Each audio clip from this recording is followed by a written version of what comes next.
Βίντεο ανακοίνωση και ναι, σας ανακοινώνω ότι με το που πάρω το PC γιατί το πήγα για φτιάξιμο θα αρχίσω βίντεο με Skyward, mini games, τέτοια και ναι. Να, εδώ είναι η βάση, εδώ, το καλώδιο και εδώ είναι το router που βάλαμε στο εξοχικό μου. Όσοι με ακολουθούν στο Instagram, ναι, στο Instagram και στο YouTube, που προφανώς όσοι βλέπετε αυτό το βίντεο θα με ακολουθείτε ή αν δεν με ακολουθείτε, αν θέλετε κάντε με ένα subscribe, αφήστε ένα like, κάντε ένα comment και ναι. Εδώ είναι η βάση, εδώ έχει το ανεμιστηράκι και από ό,τι βλέπετε από κάτω είναι μισό, να εστιάσω καλά.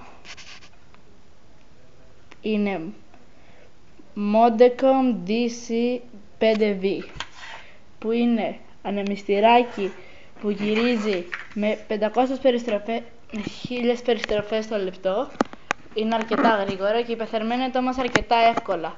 Οπότε θα σας σύστηνα να το αγοράσετε και είναι ένα ίδιο μοντέλο με 35 ευρώ, αυτό το πήραμε 15 ευρώ, είναι ακριβώς το ίδιο με 35 ευρώ που είναι απλώς εδώ με βάση από πάνω, ανοίγει έτσι και μπαίνει υπολογιστής και ναι. Λοιπόν, τώρα, τι θέλω να σας πω, ναι, όταν γυρίσω από τις διακοπές μου, που προφανώς θα ξέρετε στο Instagram μας με ακολουθείτε πως έχω πάει για διακοπές και θα έχετε δει τις φωτογραφίες μου, λογικά θα πάρω το Premium Minecraft να παίζω σε άλλους servers όπως το Bad Lion, Hypixel και άλλους, MC και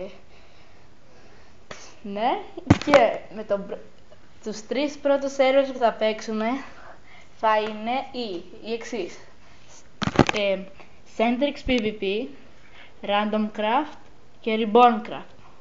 Λοιπόν, όσοι ξέρετε ένα καλό πρόγραμμα, και θα βάλω και τα Windows 10 με το που πάρω τον υπολογιστή.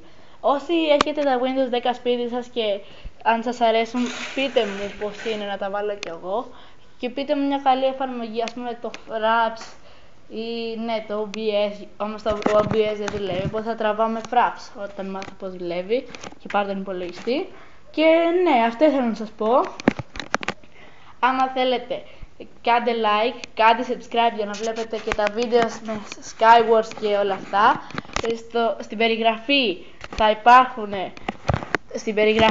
θα υπάρχει το Twitch μου, το Instagram και το κανάλι μου στο YouTube. Και ναι, αυτά νομίζω. Και για IP στους servers που θα παίζω, θα σας τους δείχνω όταν είναι στα βίντεο. Okay. Και επίσης, αν ξέρετε, στο Instagram είναι ένα username που λέγεται και είναι για το Minecraft Gift Codes.